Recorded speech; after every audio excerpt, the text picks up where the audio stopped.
magandang halimbawa dito, Congressman Tenyo, yung impeachment at investigasyon ng Good Government Committee at ng mga komite sa Kamara sa Intelligence Fund, sa confidential fund ni BP Sara.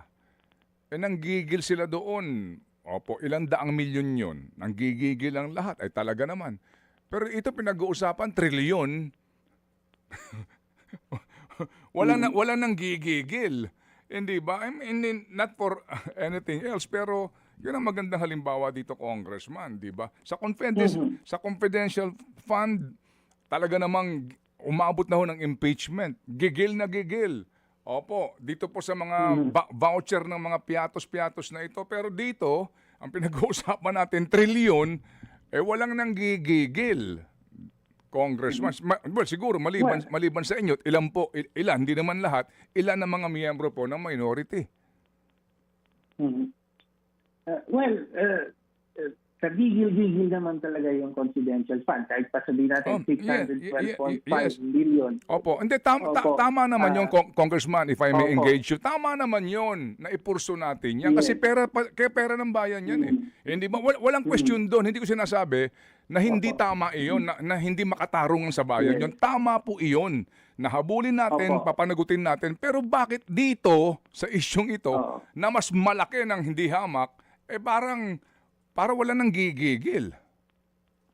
Well, ang taong bayan, gigil na gigil. No? Ang ordinaryong mamamayan, hapon lang sa family Christmas lunch, ay yan ang usapan, di ba? Asa na yung mga malaking isda? Galit pa rin ang mamamayan.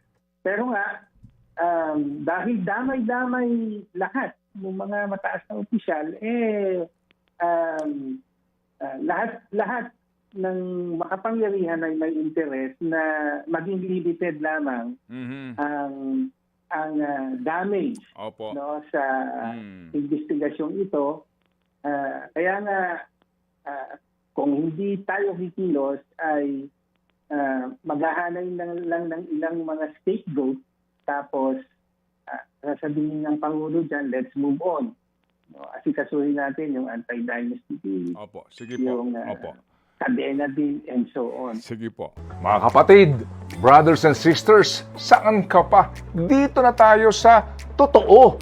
Dito na tayo sa True FM. Mga kapatid, mag-subscribe and follow po kayo sa social media accounts ng True Network PH. Yan po kami. Hanapin nyo lang True Network PH, Facebook, Instagram, YouTube, TikTok, and podcast. Mapa Apple or Spotify man yan, mahahanap nyo kami. Lahat ng mga napapanood at napapakinggan nyo po sa programa, nasa social media accounts namin yan. So, paano mga kapatid? See you sa social media!